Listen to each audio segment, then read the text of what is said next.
England are through to the knockout stages of the World Cup after a 3-0 win over Wales. They will face Senegal on Sunday in the round of 16. Wales are out of their first World Cup since 1958. 1 point from their 3 games. They finished bottom of Group B.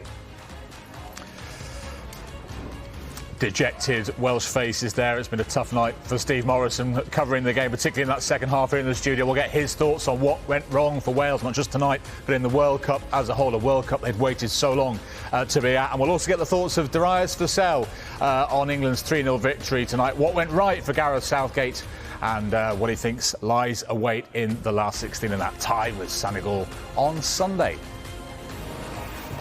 We'll also keep you in touch with the closing seconds, and it is just seconds now, between Iran and the USA. The USA leading by a goal to nil and also heading for the last 8. But right now we're talking to Kaveh Solokol, our chief reporter, who is outside the stadium where England have had, in the end, a more than satisfactory win. Kaveh.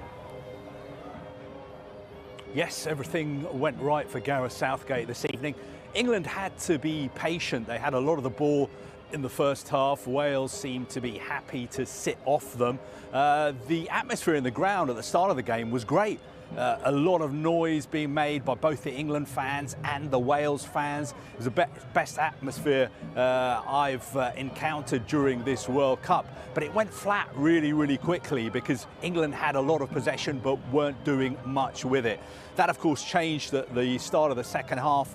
And the spark that really lit England into life was that surging run by Phil Foden to win the free kick, from which Marcus Rashford scored the opening goal. 98 seconds later, low cross from Kane. Phil Foden made it 2-0, and then Rashford scored the third as well. So a really good night for England, really good night for Gareth Southgate. All the changes he made worked. Kyle Walker came in, played very well. Jordan Henderson played very well on the right-hand side of the midfield. And up front, the 2 players he brought in, Phil Foden, I thought, was arguably the man of the match. Marcus Rashford, exceptional performance on the left as well. And even all the substitutes he brought on played really well as well. Players like Callum Wilson carried a real threat when he came on. I think the only issue Southgate now has is selection dilemmas for this game against Senegal on Sunday, because all the players that he brought in played so well. Now he's got to decide. Will Foden start again, or will Saka come back in? Will Rashford start again, or will Sterling come back in? Nice selection problems to have, but I thought England were very, very patient. They did what they needed to do. Very, very efficient performance from Gareth Southgate's side. We'll talk about with you in just a second, but there is breaking news from the other match at the end of this group. There is, because it's all over in the Iran-USA game. It is a USA win by 1-0. It was close, and it's a win that sends the USA through with England to the last 16. Remember, Iran only needed a draw in that game this evening, with Wales being beaten, and they would have progressed. They started the night in second place behind England in the group. But that goal from Chelsea's Christian Pulisic before half-time, and in fairness, USA had chances before that and after it as well. They were the more dominant side. That is the goal that has sent Greg Berhalter's side through to the last 16. They will face the Netherlands on Saturday afternoon in the last 16. And for Iran, what has been a fairly topsy-turvy World Cup, with the hammering by England in their first game, that victory over Wales in the second game, and the emotional scenes we saw after that match, now finishes with a 1-0 defeat, which means their World Cup is over. England, they are confirmation, win the group. USA in second. They join England in the last 16. Iran finished third and will be going home with Wales. And let's get more from Kaveh Solokol, our chief reporter, who's been waiting while we brought you that latest information. You were inside the stadium, Kaveh. What was the mood of the England fans up to the point where Rashford brought that spectacular breakthrough? Well, look, the game started. Fantastic atmosphere inside the stadium. There are a lot of England fans, a lot of Welsh fans, more England fans than I've seen at any other game during this tournament. Great atmosphere. Once the game started, though, the crowd became really, really quiet. I think it was because England had so much possession. They had something like 73% possession in that first half. Wales was sitting off them, and there was a lot of sideways passing, you know, Maguire to Stones, switching play from one flank to the other, and they weren't really creating that many chances. But the crowd stayed with the England side. As far as I was at the England end, so I can only really speak about the mood among the England fans. They stayed with the England players. The players were being patient. The fans were being patient as well. And then they got their reward at the start of the second half because England started so well. And I thought it was significant, my producer pointed out to me, that the England substitutes, they started warming up on the pitch during half-time, but straight away they were told to come into the dressing room to take part in the half-time team talk. So Gareth Southgate had the whole squad in the dressing room, and I think he knew that he was going to make a lot of changes in the second half, so he wanted all the players in there. And then England got the perfect start. As I said, Phil Foden was the person who was really making things happen, as well as Marcus Rashford, and it was really noticeable from where I was seeing the understanding that Phil Foden has with Kyle Walker down that right flank. So I think if Phil Foden is going to start against Senegal, you could make a pretty good case for saying Kyle Walker should start as well. But look, let's not get too carried away. England did what they needed to do. Gareth Southgate said his first objective was to finish top of this group, and that's exactly what they've done. Now, a lot of people will be saying, oh, it's better to play Senegal instead of Netherlands. I'm not so sure. Well, you talked about getting ahead of ourselves, but let's get ahead of ourselves is what we do. We're English. If they come through that last 16 match, which, as you say, might not be at all straightforward, as it stands, it looks like it could be France or Argentina in the quarterfinals. Exactly, and historically we sort of know what happens to England when they come up against the top sides in a tournament. Historically, they tend to struggle, whether it's Italy, although they played very well in the final of the Euros 18 months ago, or Croatia in the last World Cup. France or Argentina would be formidable opponents for this England side. But let's not get ahead of ourselves, because Senegal, you have to pay them a lot of respect. We're talking about the champions of Africa. They are the reigning champions of Africa. I know they're without Sadio Mane, their best player at the moment, but they've got a lot of other very, very good players like Kalidou Koulibaly, for instance, Bouladia, who plays up front, Idrissa Gueye, Ismaila Sarr, who plays for Watford as well. Nobody should underestimate Senegal, because out of the two teams who will be playing this game on Sunday at the Al Bayt Stadium, only one of them is champions of their continent, and that is Senegal. Hervé Solikol live from the ground where England beat Wales tonight by 3-0. Thank you very much for now. We want to know how you rated England's performance. You can score the players on our website and via the Sky Sports app. There is the QR codes on your screen. Just use your smartphone to scan that. It'll take you straight to the right place. Just a bit of fun. Good to get your views. Let's get the Wales perspective. We can head back to Qatar now, because Geraint Hughes is there for us. He's been following Wales throughout this tournament. He's outside the stadium where Geraint, all the Wales fans are dejectedly heading out and preparing to head home now, no doubt. How dispiriting will the manner of that defeat be for those fans leaving the stadium behind you?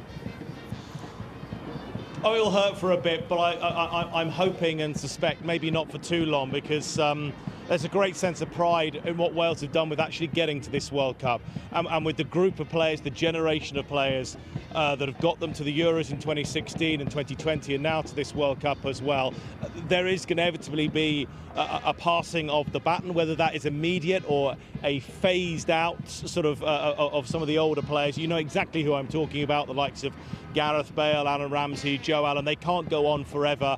And also, if the truth be told, probably this World Cup either came too soon because they weren't fit enough, or they came too late for them, because Gareth Bale, by his standards, was ineffectual, other than the penalty against the USA. Aaron Ramsey, I thought, had a decent-ish game tonight, much more impact on the game than he did in the previous two games as well. But in terms of the fans, yeah, listen, they're going to hurt, because they've gone out of this World Cup knowing that Wales could, probably should, have played better But there's a bigger picture here for Wales. It's a small nation on the global stage for the first time in 64 years, and people will remember that. And even when I was just leaving the stadium, just as additional time was up, a couple of Welsh people that were sitting around me, and then we all sort of shook each other's hands and had a smile and said, well, you know, there we are then. And we move on, we go upwards. So I don't think you're going to have people crying in their soup too much. Wales will see the brighter, positive side of this journey and be proud of their boys, whatever has happened here this evening. I think the shame of it was towards sort of, especially the second half, the number of players that Wales lost. Gareth Bale obviously didn't come on for the second half. Nico Williams went off. Ben Davies has went. That was always going to be a challenge for Wales in that second half when you lose players of that talent and experience. Plus the fact, I think, as Carvey alluded to, you felt England were just holding their patience and a chance would come and they would take it. And when Wales was shorn of an awful lot of their first rank talent, it was always going to be an upward hill. Yeah, and obviously we'll find out about Bale coming off at half-time. When the game was 0-0, let's not forget as well, Geraint. Listen, we know over the last decade or so, Bale has so often been the go-to man for Wales. But seeing him come off at half-time in a game that Wales needed to get a result in, I was just going to ask you about what a big statement that was from Rob Page, that he was willing to make that change. But we're just hearing information, Geraint, you might know this as well, that actually it's looking like it was a hamstring problem for Bale. Yeah, I was about to say, I noticed twice. I've got the luxury of being inside the stadium, not beholden to television pictures. I saw him twice stop and stretch out his leg, you know, when there was an opportunity for to stretch out his leg, when there was a throw-in or when there was a stop in play. He clearly had not a serious problem, but it was holding him back. So I wasn't hugely surprised because I caught that out of my eye on one occasion, watched him for about 5 or 10 minutes, and he was stopping and stretching his leg out. That's never a good thing to see on any player during the first half. It's something you sort of see, you know, when fatigue kicks in at around 70 minutes. So there clearly was a little bit of an issue. And I think, if the truth be told, there was an issue with Gareth Bale coming into this World Cup. I asked him directly on 2 occasions, once in Cardiff the day before they flew to Qatar, and then once the day before the USA game, how fit are you really? And he gave a standard answer, which he deflected away my question, saying, yeah, I'm fit, I've done everything I need to be, I wouldn't be here otherwise. I think probably the truth be told is that maybe the niggle he picked up in the MLS towards the season, that it was probably still there in the background. He didn't have enough match fitness in those legs. And when you are fatigued, what happens is if there is something little there, it comes to the fore a bit sooner. I'm not at all surprised that Gareth Bale came off at half-time due to an injury. I think Rob Page was probably left with no choice because he didn't have a huge impact on the game. And if he's going to do himself serious damage, there's no point in being on the pitch. So, yeah, sad to see, because as far as Wales are concerned, he is a great man. He's arguably the greatest Welsh player of all time. I think only probably John Charles could probably challenge him for that one. But he's been a superb servant for Wales, come what may. The inevitable sort of talk, well, will he call this a day? Speaking with some officials, some senior officials at the FAW, they've been talking to him about being involved in the Euro 2024 campaign and how he could help Wales with that one, and that he is going to keep on playing. But it's up to Gareth Bale, isn't it? So we'll probably hear in the coming future about what his plans are for his footballing career going forward.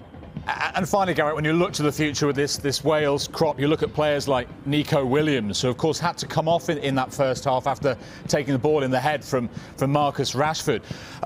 He stayed on for the best part of 10 minutes, having initially suffered that injury. What's your reading, particularly with concussion protocols being such a hot topic at the moment? What's your reading of the way that was handled? You might know this better than I do, but in the stadium, when Nico Williams went off, it was called a concussion substitution, which means that Wales did not lose one of their allotted substitutes for that game. They in effect were able to substitute Nico Williams and then still have their 5 substitutions for the game. I don't know whether that's a first of the World Cup. I think it is, but I stand to be corrected. How many times have we already seen at this World Cup players take significant knocks to their face, to their head, and they have stayed on only to come off later? I think the one positive is that he did come off as a concussion substitute, that was recognised, but the length of time he stayed on for is clearly going to be a concern. You're clearly going to have charities like Headway as well that are going to see this. They've been calling out during this World Cup. They'll be saying that once again. and that will be of concern as well.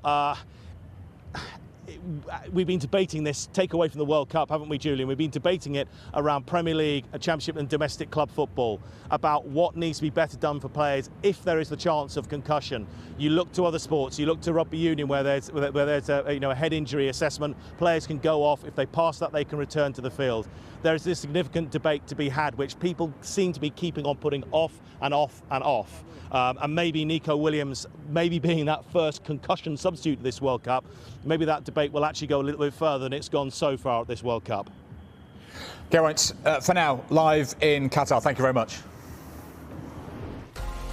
Lots of talking points raised by Carve and Geraint for Steve Morrison from a Wales point of view, and Darius Vassell for England to pick up in a few minutes' time at a World Cup where England have scored more goals in the group stages, 9, than at any major tournament before. Stay with us.